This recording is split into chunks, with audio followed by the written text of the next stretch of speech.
மனைவியாக இருந்தாலும் தாய் தந்தையாக இருந்தாலும் அண்ணன் தம்பியாக இருந்தாலும் வேலை செய்வனாக இருந்தாலும் நண்பராக இருந்தாலும் அவருக்கு மனம் நோகும், இது நல்லதல்ல என்று எண்ணுவதுதான் குற்றம் கடிதல். தன்னிடம் குற்றம் வராமல். குற்றம் எது? தனக்கு பாவம் சேரக்கூடியதெல்லாம் குற்றம், தனக்கு புண்ணியம் செய்வதெல்லாம் நன்மை தரும். அப்போ சொல்லால் வருகின்ற பாவங்கள் அது குற்றம், சொல் குற்றம். நாவினால் வரக்கூடிய குற்றங்கள் முன்னமே சொல்லியிருக்கேன். பார்வையால் வரும் குற்றம், பேச்சால் வரும் குற்றம், செய்கால் வரும் குற்றம் என்று பல முறை சொல்லியிருக்கிறேன். இப்போ குற்றம் கடிதல், நீக்குதல், அது தன்னிடம் வராமல் பாதுகாத்து கொண்டு அர்த்தம். அப்போ வள்ளுவ பெருமான் குற்றத்தை நீக்கினவன். எந்த குற்றத்தை? பேசும்போது இனிமையாக பேசுவான்.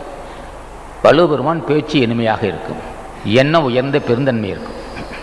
எண்ணத்திலும் உயர்வு, பேச்சிலும் உயர்வு, செய்கையிலும் உயர்வு. செய்கையும் உயர்ந்த செய்கை, பேச்சும் உயர்ந்த பேச்சு, எண்ணமும் உயர்ந்த எண்ணம். ஆக இது போன்ற ஒரு குணப்பண்பு உள்ளவர்கள் தான் ஞானியாக முடியும். இப்போ வள்ளுவனுக்கு மட்டும் எப்படி இந்த அவரும் மனிதன் போல் தான் பிறந்திருக்கிறார்.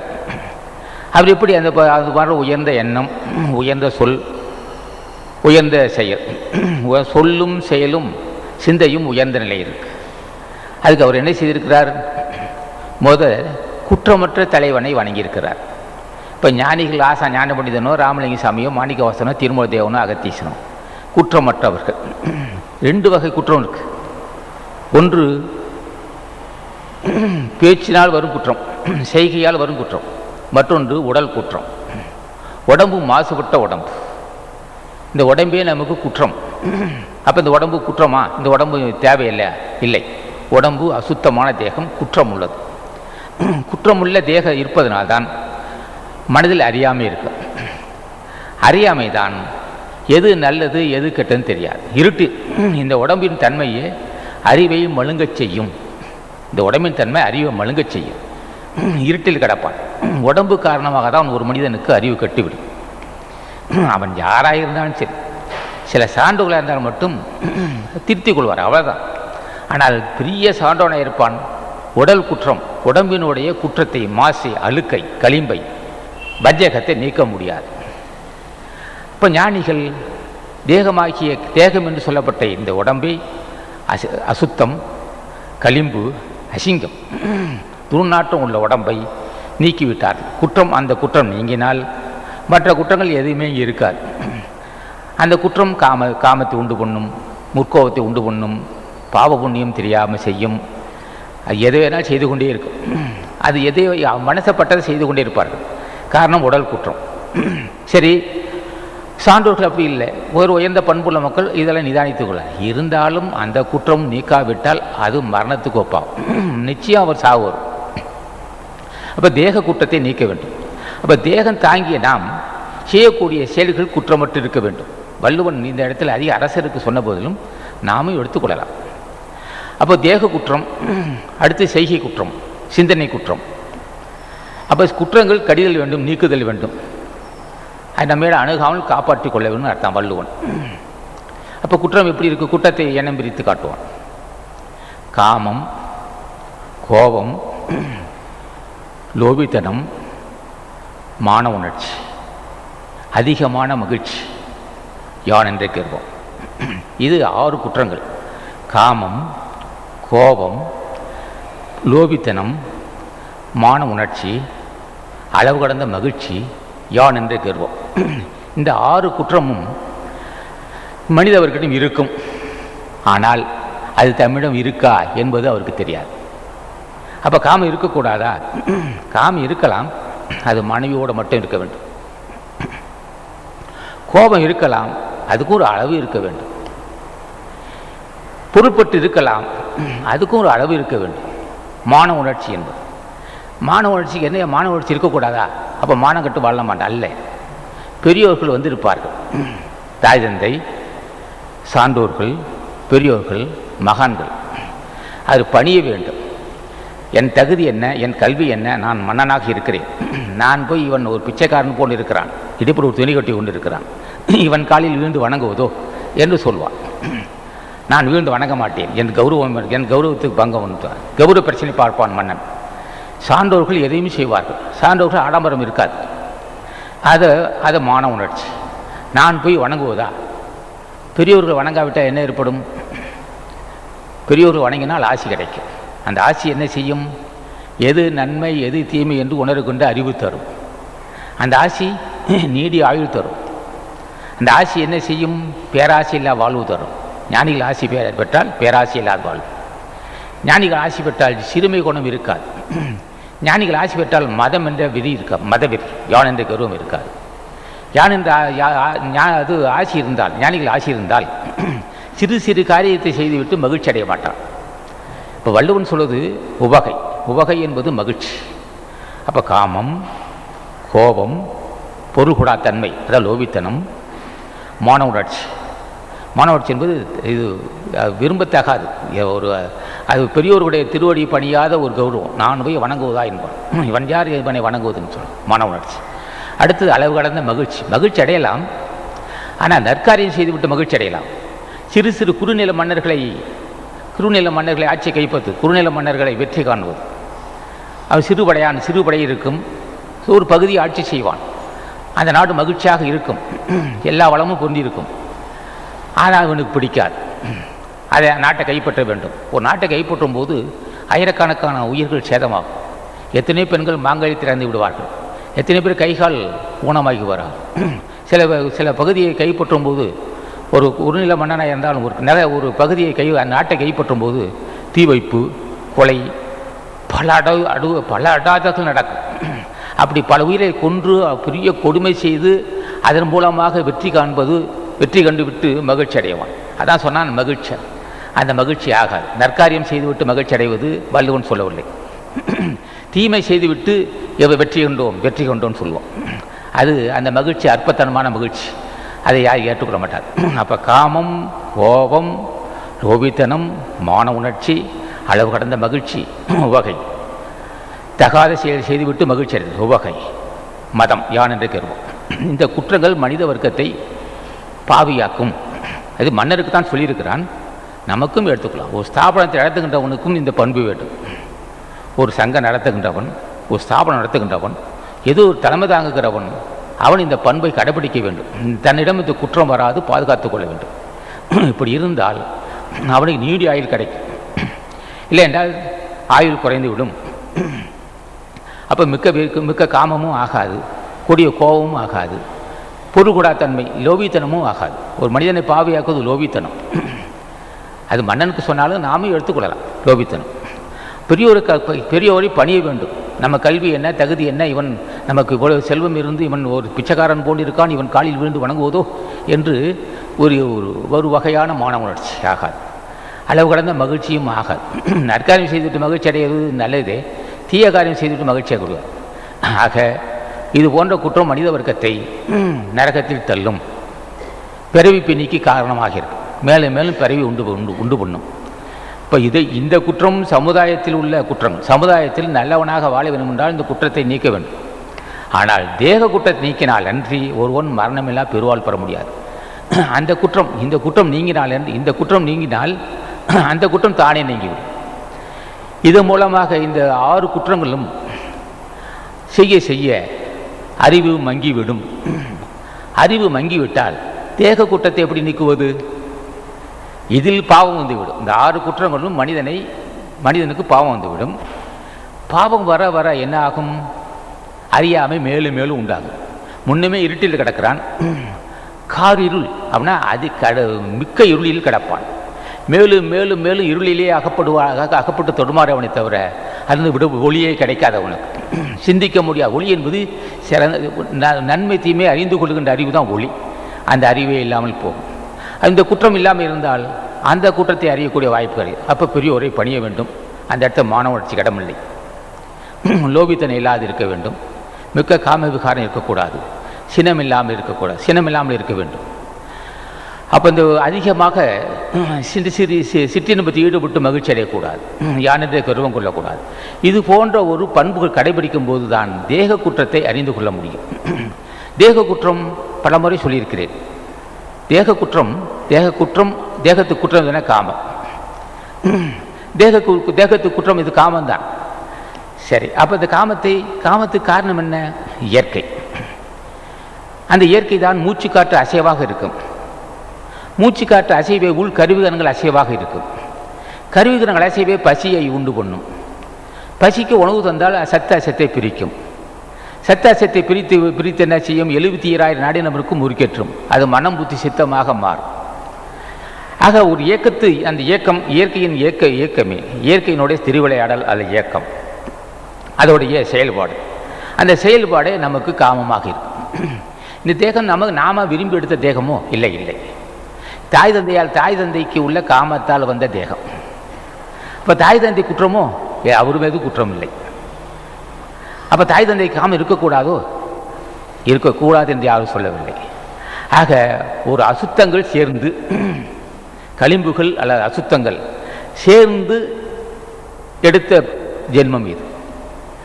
ஆண்பால் உள்ள சுக்கிலமும் பெண்பால் உள்ள சுரணிதமும். கரு கூடிய பின் 10 மாதம் தீட்டு வெளியாகாமல் 10 மாத தீட்டால் வளர்க்கப்பட்ட உடம்பு குற்றம் இல்லாமல் இருக்க முடியுமோ? குற்றம் இருக்கத்தான் செய்யும். அப்போ அது குற்றமோ? அப்படி எடுத்தது இல்லை, நியாயமே. இந்த உடம்பு தந்த நோக்கமே குற்றம் நீக்கும் போது, காமம் என்ற குற்றம் நீங்குவதற்கு அப்போ உள்ளுடம்பு ஆகிய ஞான தேகம் ஆக்கம் பெற வேண்டும் என்றால் புற உடம்பாகிய அந்த குற்ற தேகம் மெல்ல மெல்ல நீங்க வேண்டும். அப்போ அந்த தேகம் ஆக்கம் பெற வேண்டும் என்றால் இந்த தேகம் வேண்டும். இயற்கை என்னை அப்படி அமைத்திருக்கிறாள். சுத்தமான தேகம் கருவெடுக்க முடியாது, கரு தரிக்காது. சுத்த தேகம் இன்னொரு உடம்பு தாங்க முடியாது. ஆக சுத்த தேகம் தாங்க முடியாதனாலே அசுத்த தேகம் கொடுத்த நோக்கமே, இயற்கை என்னை கடவுள் நமக்கு கொடுத்த நோக்கமே, புற உடம்பாகிய குற்ற தேகத்தை கொடுத்த நோக்கமே அக உடம்பு ஆக்கம் பெறுவதற்கு துணை வேண்டும். அக உடம்பாகிய அந்த அக உடம்பு என்றால் என்னன்னா அது ஜோதி உடம்பு. அந்த ஜோதி உடம்பு சாப்பிடாது, அதுக்கு பசி இல்லை, காமம் இல்லை, உறக்கம் இல்லை. அந்த உடம்பு இந்த உடம்புக்குள்ளே இருக்கு, ஜோதி உடம்பு இருக்கு. அப்போ இந்த குற்றங்கள் நீங்க நாம் உணவு சாப்பிட்றோம், பட்னி கிடக்கக்கூடாது. அப்போ நல்லா சாப்பிட்றோம், இந்த உடம்பை வளர்க்குறோம். இந்த உடம்பை வளர்த்து பக்தி செலுத்துகிறோம், புண்ணியம் செய்கிறோம். புண்ணியமும் பக்தி மிகுதி ஆக ஆக தேகத்தை பற்றி, தேகத்தின் குற்றத்தை பற்றி அல்லது அதோடைய அசூசை அல்லது அதோடைய அசுத்தங்கள் பற்றி உணர்கிறோம். அப்போ புண்ணியத்தாலும் பூஜையாலும் உணரப்பெற்று அந்த அசுத்தமாகிய தேகத்தை நீக்கிறான். அந்த அசுத்தமாகிய குற்றமான தேகத்தை நீக்கிய பின் உள்ளே ஜோதி உடம்பு தோணுது. அந்த ஜோதி உடம்பு தோணுவதற்கு இந்த உடம்பு மிக மிக அவசியம். அப்போ உடம்பு பெற்ற நாம் இதை புரிந்து கொள்ளாது இந்த உடம்பு உள்ளுடம்பாகிய ஜோதி உடம்பை பெற வேண்டும் என்று எண்ணாமல் ஏதேதோ செய்து கொண்டிருந்தால் ஞானிகள் ஏதோ செய்து கொண்டிருப்பது நல்லதல்ல. இப்போ பிடித்த எடுத்த பிறவியே உள்ளுடம்பாகிய ஜோதி உடம்பு சூட்சும தேகம்.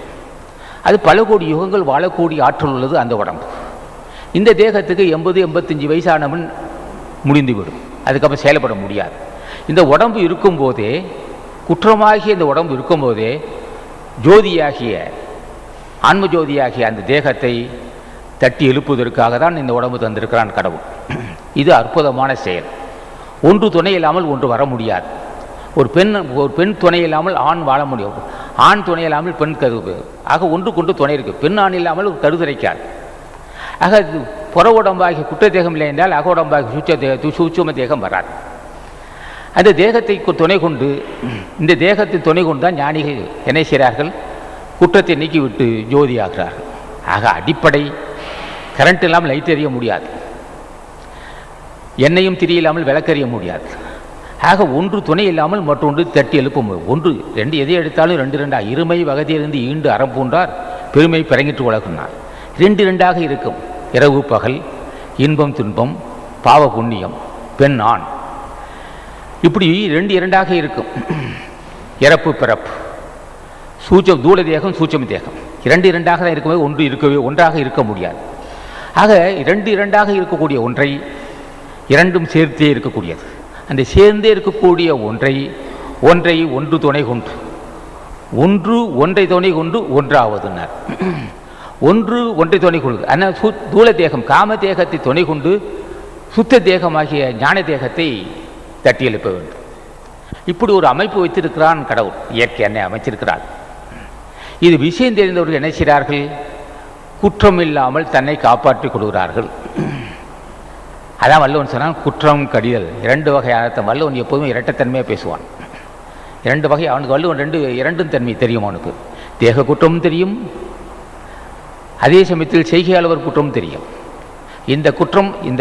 அந்த குற்றம் அதிகம் ஆக காமத்தால், கோபத்தால், பொருள்கொடாத்தன்மை, லோபித்தனத்தால், தேவையில மான உணர்ச்சி காரணமாக, அதே சமயத்தில் அதிகமான மிக்க மகிழ்ச்சி அடைதல், யான் என்ற கருவம். இந்த குற்றங்களை அறிந்து நீக்கினால் அந்த வாய்ப்பு மனித வர்க்கம் பெறும் என்பதற்காகத்தான் இந்த குற்றங்கடியில் வைத்திருக்கிறான். அப்போ இந்த குற்றங்கடிவதற்கு என்ன வேண்டும்? தன் அறிவுக்கு தெரியாது. ஏன் தெரியாது? இருட்டில் கிடக்கிறான். அது என்ன இருட்டு? இவ்வளோ பெரிய வெளிச்சம் இருக்குது. இருந்தாலும் காமதேகம் என்ற இருட்டில் கிடப்பதால் அறிவு வேலை செய்யாது. அவன் சிந்தனை தெளிவு இருக்காது. பகுத்தறிவுன்னு பேசலாமே தவிர பகுத்தறிவு அறிவுன்னு பேசுவான். ஆனால் தேக குற்றம் என்ன? ஏன் காமம் வந்தது? ஏன் பசி வந்தது? ஏன் நரதரி மூப்பு வந்தது? ஏன் ஈழ இருமல் வந்தது? ஏன் சாவு வந்தது? ஏன் கொனைக்கேடு வந்தது? ஏன் இப்படி நடந்ததுன்னு தெரியாது. அப்போ அறிவுன்னு பேசுகிறான். அறிவு என்று அரற்றும் உலகம். அரற்றும் பிதற்றிக்கிட்ட கிடப்பான், அலறுவான். அறிவு என்று அங்கு அரற்றும் உலகம். அறிவு அறியாமை யாரும் அறியார். என்னடா சிறந்த அறிவு, அந்த நூல் படிக்கணும், பெரிய பெரிய அறிவாளின்னு பேசிடுறான். சிறந்த அறிவு வேணும், அப்படி வேணும், இப்படி வேணும் பேசிப்பான். ஆனால் பகுத்தறிவு என்பான், ஆராய்ச்சி உரிய அறிவுமான், எந்த அறிவும் பேசிகிட்டு இருப்பான். எந்த அறிவும் கிட்ட நெருங்க முடியாது, செல்லாது. இவனுடைய அறிவு இருட்டில் கிடப்பதால் இவனிடம் இருப்பது ஒரு செல் பேட்டரி, சின்ன விளக்கு, ஒரு மின்முனி பூச்சாட்டு.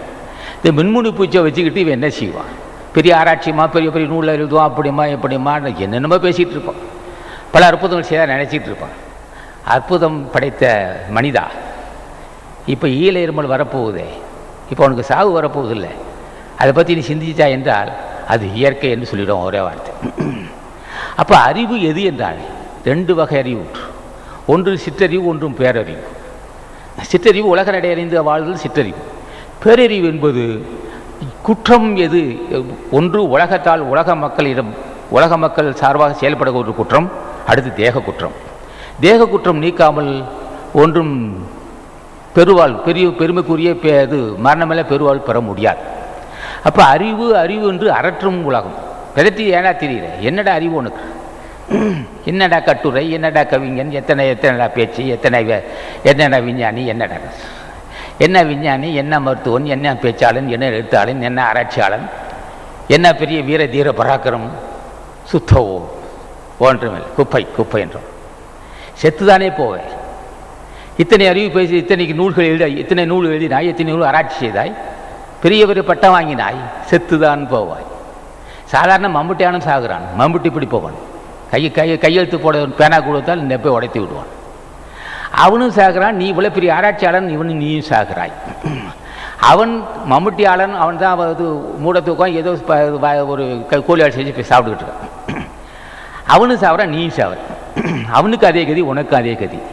உனக்கு என்ன அறிவு சிறப்பறிவு வந்ததுன்னா வள்ளுவன் அறிவு என்று அரற்றும் உலகம். என்னைய அறிவு? சாக பிறப்பத அறிவு. சாவதற்கே கல்வியெல்லாம் கற்றுவோம் என்பான். சாவதற்கே படிப்பான், பேசுவான், வீடு கட்டுவான், வாசல் வாகனம் வாங்குவான், பெரிய பெரிய கற்பனைகள்லாம் செய்வான், தன்னை மிகுதியாக மதிப்பான், பெரிய பட்டாதாரி என்பான், பெரிய பேச்சாளன் என்பான், எழுத்தன்பான்.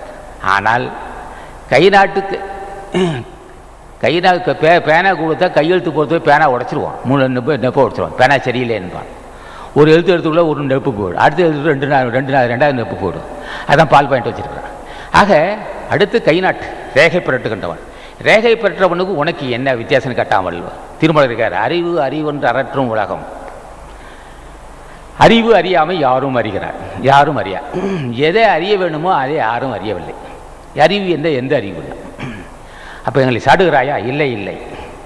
இந்த அறிவு கொண்டு எதை பெற வேண்டுமோ பெற வேண்டும். நான் உன் அறிவை நான் குறைத்து மதிப்பிடவில்லை. வள்ளுவன் சொல்கிறான், உன் அறிவை நான் குறைத்து மதிப்பிடவில்லை. சிறந்த அறிவாளி தான். அற்புதங்கள் செய்கிறாய், டேப் ரெக்கார்ட் செய்கிறாய், கம்ப்யூட்டர் செய்கிறாய், இங்கிருந்து கொண்டே ஒரு ஆகாயத்திற்கு ஒரு விண்கலத்தை இயக்குகிறாய். உன் அறிவு சிறந்த அறிவு, நான் மதிக்கிறேன். இது மின்சாரத்தை தண்ணீர் கொண்டு மின்சாரத்தை செய்கிறாய். அது வெறும் ஏதோ இப்படி அற்புத செயல் செய்கிறாய், உன் அறிவை நான் பாராட்டுகிறேன், அற்புத செயல் செய்கிறாய், இங்கிருந்து கூட எதையும் செய்வாய், பலாயிரம் மைல்களுக்கு அப்பா இருக்கக்கூடிய எந்திரத்தை இங்கிருந்து இயக்குகிறாய். ஆனால் பலாயிரம் மக்களுக்கு 1000 மைல்களுக்கு அப்பால் உள்ள முகத்தை இங்கிருந்து பார்க்கிறார், டிவியிலே பார்க்கிறார். அற்புத செயல். அவன் அறிவை மிக மிக மதிக்கிறோம். ஆனால் இத்தனை அறிவிலிருந்து ஏன் சாகிறாய், ஏன் சாக வேண்டும்? இதுக்கு என்ன காரணம் என்று நீ அறிந்து கொள்ள வேணாமா? உன் அறிவை நான் மதிக்கிறேன், அற்புத செயல். ஆனாலும் நீ கண்டுபிடிக்கின்ற கண்டுபிடிப்புகள் சமுதாயத்துக்கு பயன்படுகிறது. டேப் ரெக்கார்டு, ரேடியோ, லைட்டு, இந்த மிக்சி, பிரிட்ஜி, இப்படி அற்புத செயல் செய்கிறாய். மனித வர்க்கத்துக்கு பயனுள்ளதாக இருக்குது. மிக மிக மதிக்கிறேன், மதிக்கிறேன், உன்னை வாழ்த்துகிறேன். இன்னும் சுருக்கமாக சொன்ன உன்னை வணங்குகிறேன். உன்னுடைய செயல்பாடு நாட்டு மக்களுக்கு அற்புத செயல் நடக்குது. அந்த காலத்தில் ரெட்டமாட்டு வண்டி தானே போவான், அப்புறம் சைக்கிள் ஆச்சு, அப்புறம் 2 சக்கர வாகனம், 4 சக்கர வாகனம், இப்போ விமானம். 1.5-2 மணி நேரத்தில் சென்னைக்கு போகலாம், 1 மணி நேரத்தில் சென்னைக்கு போகலாம். விரைவாக மக்களுக்கு பயனடையக்கூடிய செயலாம் செய்கின்றாய். உன்னை மதிக்கிறேன், உன் அறிவை பெருமைப்படுகிறேன், உன் அறிவை கொண்டு மகிழ்ச்சி அடைகிறேன், பாராட்டுகிறேன். ஆனால் இறந்து விடுவாயே, அதை பற்றி சற்று சிந்தித்தால் தான் அதுதான் அறிவு. அறிவு அறிவு என்று அரற்றும் உலகம், அறிவு அறியாமை யாரும் அறியார். அறிய வேண்டியதை அறியாமல் ஏதோ செய்கிறார். அறிவு அறியாமை கடந்த அறிவானால் இந்த அறியாமை அறிவு. எது அறிய வேண்டும், எது அறியக்கூடாது, எல்லாமே அறிந்து கொள்ள வேண்டும். ஒன்றிய எல்லாம் அறிந்து கொள்ளலாம். ஆனால் உயிரும் உடம்பை பற்றி அறிந்து கொள்ள முடியாது. உயிரும் உடம்பை பற்றி அறிந்து கொண்டவன் அறிவாளி. அறிந்து கொண்டால் போதுமா? உடம்பு இருக்கு, உயிர் இருக்கு. உயிருக்கு மாசு வந்தது உடம்பால், உடம்புக்கு மாசு வந்தது இயற்கையா. உடம்புக்கு ஏன் மாசு வந்தது, ஏன் அழுக்கு வந்தது, ஏன் அசுத்தமானது, ஏன் களிம்பு இருக்குது, ஏன் கீழ்த்தரமாக இருக்கு? அப்போ உடம்பு செய்த குற்றத்துக்கு உயிருக்கு மாசு வந்ததா? உயிர் காரணமாக, உயிர் வந்த பாவம் செய்வதற்கு உயிர் காரணமாக உடம்பு காரணமாக? உடம்பு தான் காரணம். அப்போ தனி உடம்புக்கு என்ன பேர்? பெணம். தனி உயிர் இயங்க முடியாது. அப்போ இந்த உடம்புக்கு வந்த கேடு இயற்கை. அப்போ இந்த உடம்புக்கு ஏன் இந்த கேடு வந்தது? இந்த கேடு பற்றி அறிவது, கேடு பற்றி அறிவது அதான் அறிவு. அதை பற்றி அறியாவிட்டால் அறியாமை. ஏன் கேடு வந்தது, இந்த கேடு ஏன் வந்தது, ஏன் கேடு என்பது நமக்குள்ள குற்றங்கள். இந்த குற்றம் ஏன் வந்தது என்று அறிகின்ற அறிவு சிறப்பறிவு. அது ஞானிகளுக்கு மட்டும்தான் தெரியும். இல்லை சொல்லிக் கொடுக்க வேண்டும். சொல்லிக் கொடுத்தால் வருமோ? சொன்னால் வரும். ஆனால் அவர் என்ன செய்ய வேண்டும்? குற்றமற்றவனுடைய திருவடியை பூஜை செய்ய வேண்டும். எந்த குற்றம்? உலகத்தில் ஏற்படுகின்ற குற்றம். பேராசியால் வருகின்றோம், காமத்தால் வரும் குற்றம், லோபிதத்தால் வரும் குற்றம், யானென்ற கிருபத்தால் வரும் குற்றம். அதே மாதிரி குற்றம், அது போன்ற குற்றங்கள் எல்லாம் அறிந்தவன், அதை அறிந்து அதை நீக்கினவன் யார் என்றால் அவர்தான் ஞானிகள். அவருடைய திருவடியை பூஜை செய்தால் எது குற்றம் எது குற்றமில்லையோ உணரப்படும். இப்போ ஞானிகள் திருவடியை பூஜை செய்தால் உயிருக்கு வர குற்றமா உடம்புக்கு வர குற்றமா தெரியும். அப்போ உடம்பு செய்த பாவம் உயிரை மாசுபடுத்தும். இந்த உடம்பை விட்டு உயிர் போகும்போது பெரும் பாவசுமையோடு போகும் வெளியே. பாவசுமை மிகுதி இருந்தால் என்னாகும்? ஒரு கொடுமையான குடும்பத்தில், பொல்லாத வறுமை, தொடுநோய் உள்ள குடும்பத்தில் பிறப்பான். புண்ணியம் மிகுந்த புண்ணியம் இந்த உடம்பு தாங்கி புண்ணியம் செய்திருந்தால் இந்த ஆன்மா பிரியும் போது உயர்ந்த பண்புள்ள குடும்பத்தில், சான்றோர்கள் குடும்பத்தில் பிறப்பான். சான்றோருடைய குடும்பத்தில் பிறப்பான். சான்றோர்கள் தாய் தந்தையாக இருப்பார். ஆக உடம்பு தாங்கி செய்யக்கூடிய நீ இந்த உடம்புக்கு என்ன குற்றம், எந்த செய்கையால் குற்றம் வரும், எந்த செய்கையால் இந்த உடம்புக்கு நன்மை வரும்? உடம்பு செய்யக்கூடிய நன்மைகள் உயிருக்கு ஆக்கம் தரும். தனி உயிர் போய் அன்னதானம் செய்ய முடியாது, தனி உயிர் போய் பூஜை செய்ய முடியாது. அப்போ தனி உயிர் போய் ஒருவனுக்கு அன்னதானம் செய்ய முடியாது, உடம்பு போய் செய்ய முடியாது. உடம்பு எங்காவது போனால் என்ன அவன் பிணம் வந்துகிட்டு இருக்கு, பிசாசு வந்துருக்குன்னு சொல்லிடுவான். அப்போ உடம்பு உயிர் சேர்ந்து தான் செய்ய வேண்டும். இந்த உடம்பு உயிர் கொடுத்த கடவுளுக்கு எதுக்கு கொடுத்துருக்கான்? நற்காரியம் செய்து விடு, நல்ல காரியம் செய்ய. நற்காரியம் செய்ய செய்ய தானம் செய்யவும் தர்மம் செய்யவும் தினம் பூஜை செய்தால் உடம்பு தாங்கி நீ செய்யக்கூடிய புண்ணியமும் பூஜையும் உயிருக்கு ஆக்கம் தரும். உயிருக்கு ஆக்கம் தட்டால் அப்போ உயிர் எப்படி இருக்குன்னா அறிவாக இருக்கு. அறிவு. அப்போ அந்த அறிவு உயிர் அறிவாக இருக்கு. அறிவு தான் உயிர் தான் அறிவு. இப்போ நமக்கும் உயிர் அறிவாக இருந்தாலும் இருட்டில் கிடக்கிறோம். அப்போ மாசற்ற தேகம், மாசற்ற தேகத்தில் அறிவு மாசற்று இருக்கு, மாசற்ற தேகத்தில் உயிர் மாசற்று இருக்கு, மாசற்ற உயிர் மாசற்ற அறிவாக இருக்கு. அப்போ அறிவு சிறப்பறிவாக மாறும். அப்போ அந்த அறிவு மங்குவதற்கு காரணம் உடம்பால் வந்த குற்றம். அறிவு மங்கிவிட்டது, ஆன்மா மங்கியது, ஆன்மா மங்கியதால் அறிவு மங்கியது, அறிவு மங்கியதால் குற்றம் எது நன்மை எது தெரியவில்லை. அறிவு என்று அரற்றும் உலகம், அறிவு அறியாமை யாரும் அறியார். அறிவு அறியாமை கடந்த அறிவானால், அறிவும் அறியாமை கடந்து போக வேண்டும். அப்போ கடப்பது எது? கடக்க வேண்டும். அது சாதாரண விஷயம் இல்லை, அதை கடந்து போக வேண்டும். அறிவும் இங்கே இல்லை, அறியாமையும் இல்லை. எல்லாவற்றையும் அறிந்து விட்டான் அங்கு அறிவுக்கு வேலை இல்லை. எல்லாவற்றையும் அறிந்ததுனால் அங்கு அறியாமை இருக்க முடியாது. அறியாமைக்கு காரணம் பெண்ணா, ஆணா, காமமா, பசியா, உணவா, இயற்கையா புரியவில்லை. அப்போ அந்த அறியாமை எப்படி வந்தது? உலகம் தோன்றும் போதே அறிவும் அறியாமை தோன்றி வந்தது. மனித வர்க்கம் தோன்றும் போதே இரண்டும் சேர்ந்து தான் தோன்றும். ஏன் கடவுள் எப்படி வஞ்சிக்க வேணும்னா? இல்லை, கடவுள் வஞ்சிக்கவில்லை. இந்த உடம்புக்கு அறியாமை இருக்கத்தான் செய்யும், அறிவு இருக்கத்தான் செய்யும். அறியாமையும் அறிவு இருக்கத்தான் செய்யும். அதை தெரிந்தவர்கள் புரிந்தவர்கள் என்ன செய்கிறார்கள்? உடம்பு துணை கொண்டு அறியாமையை உண்டு பண்ண காமதேகத்தை நீக்கி விடுகிறார்கள். அறியாமை உண்டு பண்ணக்கூடிய காமதேகத்தை நீக்கி விடுகிறார்கள். காமதேகம் நீங்கிவிட்டால் அறியாமை இல்லை. காமதேகம் நீங்கிவிட்டால் உயிர் மாசற்றது. காமதேகம் நீங்கிவிட்டால் அறிவு சிறப்பறி வந்தது. காமதேகம் நீங்கிவிட்டால் இனி பிறவி இல்லை. காமதேகம் நீங்கிவிட்டால் அங்கே கோபம் இல்லை. காமதேகம் நீங்கிவிட்டால் அங்கே லோபித்தனம் இருக்க முடியாது. காமதேகம் நீங்கிவிட்டால் யான் என்று மதம் இருக்க முடியாது. ஆக பொருள்கூடாத்தன்மை காமதேகம் என்ன செய்யும்? பொருளாதாரத்தை இருக்க பிடித்து கொள்ள வேண்டும், எப்படியும் செல்வநிலை பெருக்க வேண்டும், நம்ம சீமனாகும் நினைப்பான். உயிர் நினைக்கும், இந்த உடம்பு தாங்கியிருக்க நீ இது போன்ற நினைப்பு வைத்திருக்க, உயிர் பேச தெரியாதல்லவா. இந்த காமதேகம் என்ன செய்யும்? நிலையில்லாத பொருளை நிலை என்று எண்ணும். நிலையில்லாத ஒன்றை நிலை என்று எண்ணுவதற்கு காரணம் உயிரா, உடம்பா, அறிவா, அறியாமையான. நிலையில்லாத பொருளை நிலை என்று எண்ணுகின்ற மயக்கத்தை உண்டு பண்ணுவது தான் அறியாமை. அது காமதேகம். அப்போ காமதேகம் உடம்பால் வந்த குற்றம். அப்போ உடம்பு குற்றமானதா? இல்லை, உடம்பு நியாயம், நல்ல உடம்பு தான். புரிந்து கொண்டவர்கள் என்ன செய்வார்கள்? உடம்பு துணை கொண்டு அறியாமை நீக்கி விடுவார்கள். அறியாமை எப்படி நீங்கும்? தேகம் நீங்காமல் அறியாமல் நீங்காது. என்னைய போட்டு சிக்கல் பண்ணிட்டு இருக்கேன்னா சிக்கல் இல்லை, இது இப்படி தான், இதுதான் துறை. மிக மிக சிக்கல் நிறைந்தது, அதே சமயத்தில் மிக மிக லேசானது. எப்போது மிக மிக சிக்கல் நிறைந்தது? யாருக்கு? திருவருள் துணை இல்லாவிட்டால் மிக மிக சிக்கல் நிறைந்தது தான். திருவருள் துணை இருந்தால் இதுவே சுலபமாக லகுவாக இருக்கும். இப்போ அறிவு அறியாமை கடந்தறிவானால் இரண்டும் கடந்து விட வேண்டும். அங்கே அறிவுக்கும் வேலை இல்லை, அறியாமைக்கும் வேலை இல்லை.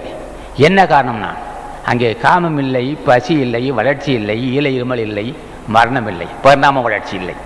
அந்த ஜோதி உடம்பு பெற்றவர்களுக்கு அறிவு இருக்காது, அறியாமை இருக்காது, அது ஜோதி ஆயிடுச்சு. சிறந்த உணர்வு, உயர்ந்த எண்ணம், அங்கே எந்த கொனைக்கேடும் இருக்காது. கொனைக்கேடு இருப்பதால் தான் கொனைக்கேடு இருப்பவர்கள் குற்றத்தை நீக்கிக் கொள்ள வேண்டும் என்பதே இந்த அதிகாரத்தின் சாரம். அப்போ குற்றம் கடிதல், குற்றத்தை நீக்கிக் கொள்வது இது ஆணுக்கு மட்டுமா? பெண்ணுக்கும் உண்டு தான். இந்த அதிகாரம் பெண்ணுக்கு ஆணுக்கு தான் சொல்லியிருக்கான். மன்னருக்கு சொன்னாலும் நம்ம எல்லோரும் எடுத்துக்கொள்ளலாம். அப்போ அது போன்ற கொனைக்கேடு நீங்குவதற்கு என்ன உபாயம் எனக்கே புரியவில்லை. ஏன் பொருள் மீது வெறி கொள்கின்றேன்? ஏன் மிக்க காம வெறி? ஏன் பொருளாதாரத்தை கண்டு மயங்குகிறேன்? ஏன் யாருக்கு பசி என்றால் கொடுக்க மாட்டுகிறேன்? ஏன் இந்த வன்மனம்? புரியாத புதிர். ஏன் இந்த மான உணர்ச்சி? புரியாத புதிர். ஏன் தீமை செய்துவிட்டு மகிழ்ச்சி அடைகிறேன்? புரியாத புதிர். ஏன் யான் என்று கர்வம் கொள்கிறேன்? புரியாத புதிர். ஏன் பொறாமை அடைகிறேன்? புரியாத புதிர். புரியாத புதிர். ஆக இது போன்ற கொனைக்கேடுகளை எப்படி நீக்குவது? அதுதான் வள்ளுவன் சொல்லுகிறான். இது போன்ற கொனைக்கேடுகள் திருவருள் துணை இருந்தால் நீங்கிவிடும். பாவம் செய்ய செய்ய திருவருள் துணை நாடாது மனசு. பாவம் மிகுந்திருந்தால் திருவடியை பற்றமாட்டான். அதான் அறியாமை. திருவடியை ஆசான் இருக்கானா இல்லையா என்று கேட்பான். சாவு மரணமில்ல பெருவாள் ஒன்று இருக்கின்றால் அதை பற்றி சந்தேகம் வரும்.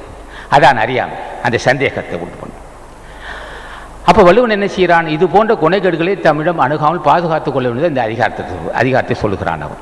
அப்போ திருவருள் துணை இருந்தால் குற்றத்தை உணரக்கூடிய அறிவு வரும். புண்ணியம் செய்கிறான். புண்ணியமும் பூஜை செய்தால் முன் செய்த வினை இருக்கல்லவா, சரி இந்த ஜென்மத்தில் புண்ணியம் சேர பூஜை சேர முன் செய்த வினை இருக்கல்லவா, அது என்ன செய்யும்? உனக்கு அறிவு இல்லாமல் மங்கிவிட செய்யும். புண்ணியவான்களாக இருந்தால் மட்டும் தெளிவாக இருக்கும், தெளிந்த அறிவு இருக்கும்.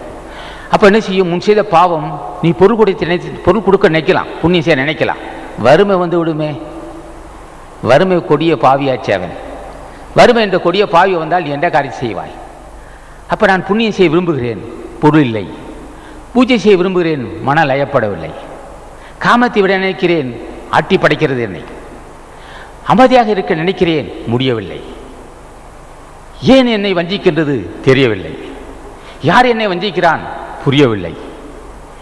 இது போன்ற அமைப்பு ஏன் வந்தது? கேள்விக்கு பதில் இல்லை. இதெல்லாம் கேட்டுக்கொண்டே இருப்பதல்ல. ஆனால் ஒரே ஒரு வழி, நன்மையோ தீமையோ பாவமோ புண்ணியமோ எனக்கு தெரியவில்லை, எது நன்மை எது தீமை என்று தெரியவில்லை. உன் திருவடியை பற்றுவதற்கு வாய்ப்பு கிடைத்தது. உன்னை புரிந்து கொண்டேன். பெரியோர்கள் சான்றோர்கள் துணை கொண்டு உன் திருவடியை புரிந்து கொண்டேன். உன்னை புரிந்து கொண்டேன். உன் திருவடியை பெற்றுக்கொள்ளுக்கு உன்னுடைய நாமத்தை சொல்லி ஆசி பெறுவதே நினைக்கிறேன். என்னுடைய குற்றங்கள் முன் செய்த பாவங்கள் வறுமையாகவும் கோபமாகவும் கொடூரமாகவும் நான் இருக்கிறேன். ஆகவே என்னுடைய குற்றங்களை என்னுடைய குற்றங்கள் மலையளவு இருக்கு. இந்த மலையளவு குற்றத்தை என்னால் முடியாது. உன்னை நாடுகிறேன், திருவடியை பூஜை செய்கிறேன். என்னால் முடிந்தது நல்ல காரியம் செய்கிறேன். என்னை உயர்த்த வேண்டும். நான் உயர நினைக்கிறேன். புண்ணியவனாக ஆசைப்படுகிறேன். கடவுள்தன்மையை ஆசைப்படுகிறேன். தேக குற்றத்தையும் உலக குற்றத்தையும் நீக்க நினைக்கிறேன், முடியவில்லை. உன் திருவருள் துணை கொண்டே உலகத்தில் என்னை பாவி என்று சொல்லாது இருக்க நான் அருள் செய்ய வேண்டும். என்னை பல பேரும் பாவி என்று சொல்வதற்கு காரணம் எனக்கே புரியவில்லை. நான் பாவியாகாமல் இருக்கவும் ஆசி வேண்டும். உன் ஆசி இருந்தால் நான் பாவியாக மாட்டேன், புண்ணியவன் ஆவேன். உன் ஆசி பெறாமல் ஒருவன் புண்ணியவனாக முடியாது. உன் ஆசி பெறாமல் ஒருவனுக்கு சிறப்பறிவு வராது. உன் ஆசி பெறாமல் நோய் தீராது. உன் ஆசி இல்லாமல் குடும்பத்தில் அமைதி இருக்காது. உன் ஆசி இல்லாமல் கடன் சுமை தீராது. உன் ஆசி இல்லாமல் சாந்தம் வராது. ஆக உன் திருவடியை கதி என்று எண்ணுகிறேன். திருவடியை பூஜை செய்ய நினைக்கிறேன், முடியவில்லை. 24 மணி நேரம் உனக்கு பகல் 12 மணி இரவு ஒரு 24 மணி நேரம். இந்த 24 மணி நேரத்தில் 5 நிமிடமாவது உன் திருவடியை பூஜை நினைக்கிறேன், வாய்ப்பில்லை, முடியவில்லை. ஏதோ சிந்தனைகள் ஏதோ பிரச்சனைகள் வந்து என்னை வாட்டுகிறது. இருந்தாலும் இதற்கிடையில் உன் திருவடியை உன் நாமத்தை சொல்கிறேன். அமர்ந்து பூஜை செய்ய இடமில்லை.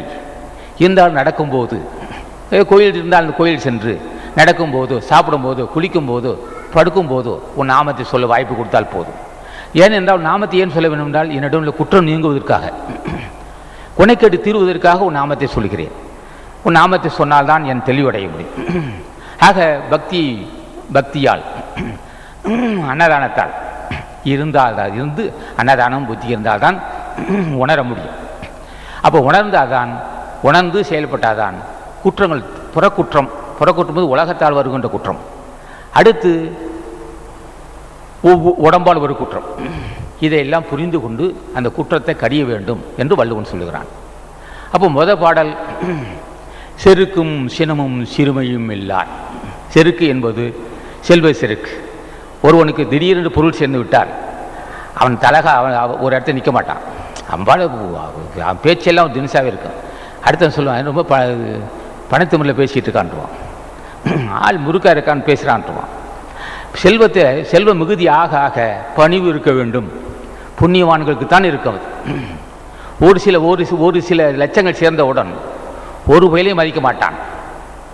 அவனுக்கு அந்த 3 நேரம் சாப்பிட யோகியது இருக்கான்னு கேட்பான். இந்த தெருவில் ஒன்றுக்கு 3 நேரம் சாப்பிட யோகியதான்னு கேட்டுருவான். என்ன என் செல்வம் இருக்குன்னா ஒரு 2 லட்சம் 3 லட்சம் கையில் இருக்குது. இந்த தெருவில் உள்ளவங்க எல்லாம் இது வெங்கப்ப ஒரு தொண்டுக்கு ஒரு மாற்று துணி இல்லாத பயங்கம்பான். அந்த செல்வ செருக்கு. சான்றோர்கள் பொருள் வந்தால் அடக்கமாக இருப்பார்கள், வெளியே தெரியாது. கடவுளால் கொடுக்கப்பட்ட செல்வம் இது போற்றி பாதுகாத்து கொள்ள வேண்டும் என்று அடக்கமாக இருப்பார்கள். அற்பட்டுக்கு வாழ்வு வந்தால் அடுத்த ராத்திரி கொடை பிடிப்பான்னு சொல்லுவான்.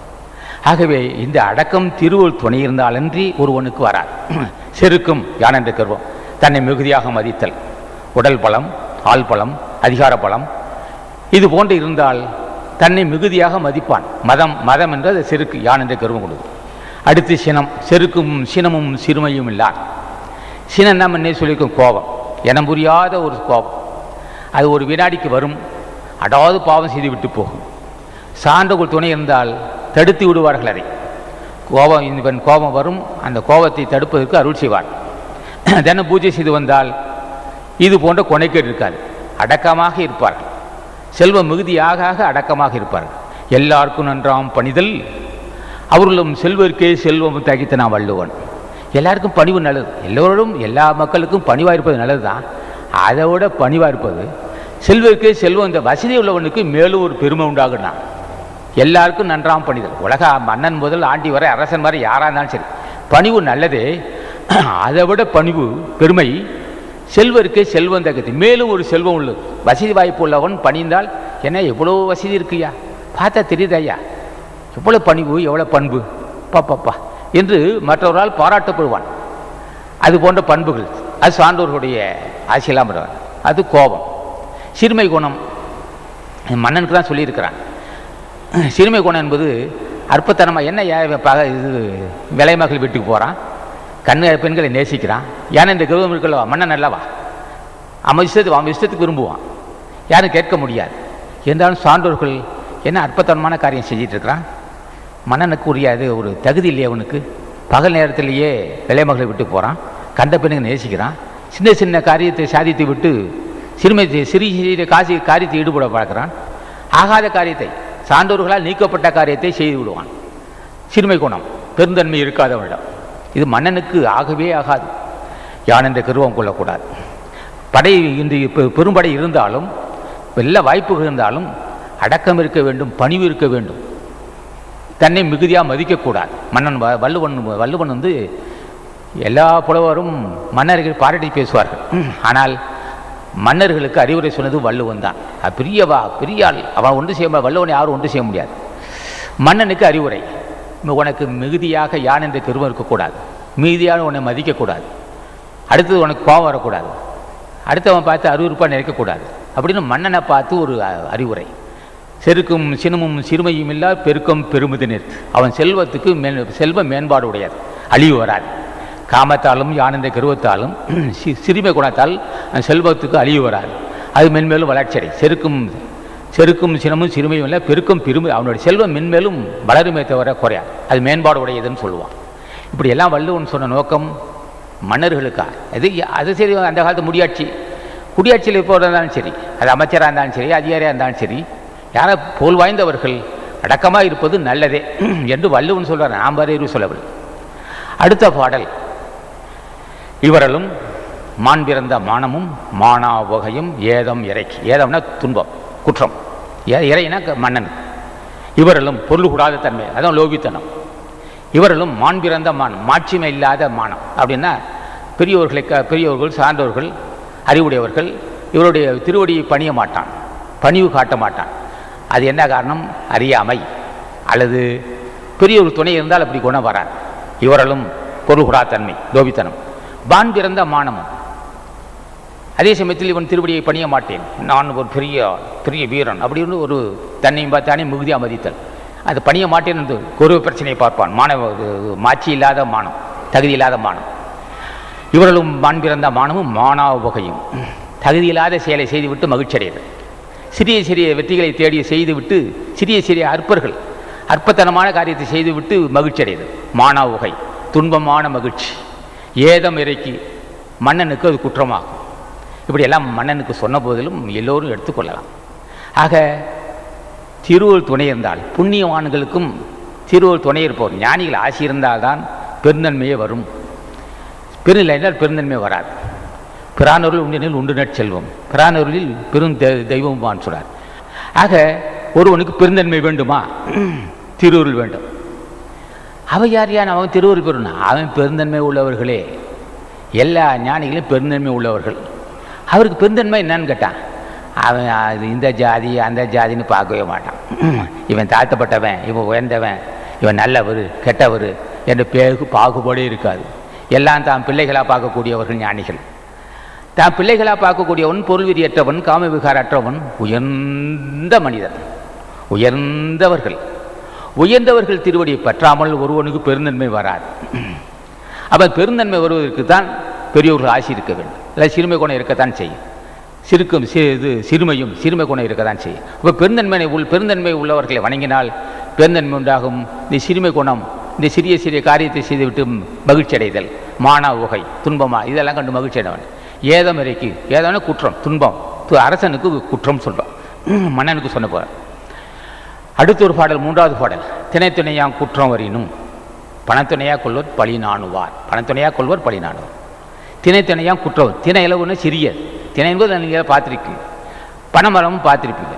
சில பேர் பார்த்துருக்க மாட்டீங்க, சில பேர் பார்த்துருப்போம். இது வேண்டாம் ஐயா, சிறிய குற்றம் பெரிய குற்றம் வச்சுக்கலாம். சிறிய குற்றம் வரும்போதே பெரிய குற்றம் செய்ததாக ஒரு பயம் கொள்ள வேண்டும். யாருன்னா பழிக்கு நாணுகின்றவர்கள் தன் வாழ்க்கையில் குடும்பத்துக்கு பழி வரக்கூடாது, தனக்கு ஒரு பழி வராது இருக்க வேண்டும் என்று எண்ணுகின்றவன் சிறிய குற்றம் இருக்கும்போதே பெரிய குற்றம் செய்தது போன்ற ஒரு பய உணர்ச்சி இருக்கு.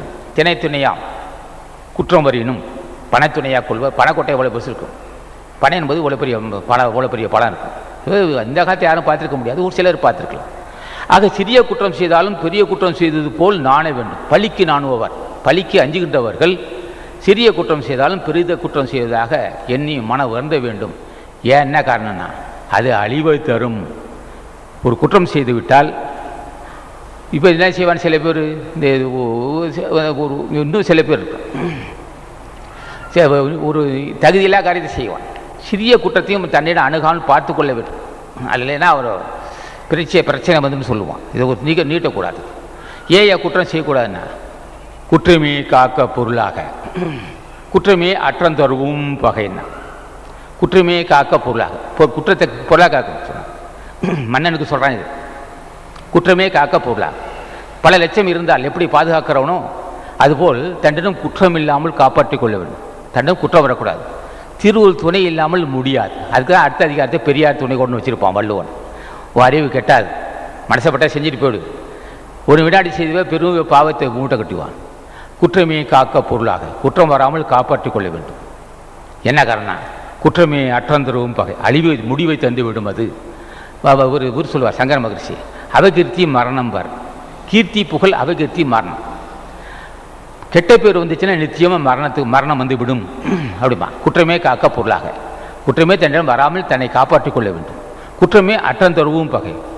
குற்றங்கள் மிகுதி ஆக ஆக பல பேர் பாவி என்பான். அதுவே உனக்கு இறுதி முடிவாக முடியும், அதுவே மரணத்துக்கு ஒப்பான்னு சொல்லுவான். இப்படியெல்லாம் வள்ளுவன் சொல்ல நோக்கம், மனித வர்க்கமே பெருதிற்கரிய பிறவி கிடைத்திருக்கு, இது போன்ற அற்புதத்தனமான காரியத்தை செய்துவிட்டு பாவியாகாதே அப்படின்று வள்ளுவன் நமக்கு அறிவுரை சொல்லுவான். இன்னொரு இடத்துல சொல்லுவான், வரும் முன்னர் காவாதான் வாழ்க்கை எரி முன்னர் வைத்திரு போல கெடும். வரும் முன்னர் காவாதான் வாழ்க்கை, காக்க வேண்டும். ஞானிகள் என்ன செய்வார்கள்? ஐயோ ஒரு பொழுது போயிடுச்சு, யமனை வந்துடுவான், நம்ம அதுக்குள்ளே முன்னேற வேண்டும். நாளை கண்டு பயப்படுவார்கள். நாள் போயிடுச்சு, மரணம் வந்துடும் சொல்லுவான். இவன் எப்படி இருப்பான்னா, அவன் நாள் போக போக பயப்படுவான். இவன் நாள் பொழுது போகலன்னு டிவி பார்த்துட்டு இருப்பான். பொழுதே போகலன்னா பொழுது போனால் யமன் வந்துடுவான். அந்த நாள் போக போக யமன் வந்துடுவான். அவன் நாளை கண்டு பயப்படுவான். இவன் நாளை கண்டு நாள் பொழுது போகலன்னு சொல்லி டிவி எங்கெங்கே போய் அரைஞ்சிக்கிட்டு இருப்பான். அவனுடைய பயம் அது. வரும் முன்னர் காவாதான வாழ்க்கை எரி முன்னர் வைத்திரு போல. வைக்க போகிற எரிய நெருப்புக்கு முன்னாடி மூணு அக்கறைக்கு முன்னாடி வைக்க போகிறேன் விரைவாக வெந்து போகும், விரலாலாம் பிடிச்சிட்டு எரிஞ்சு போகும்.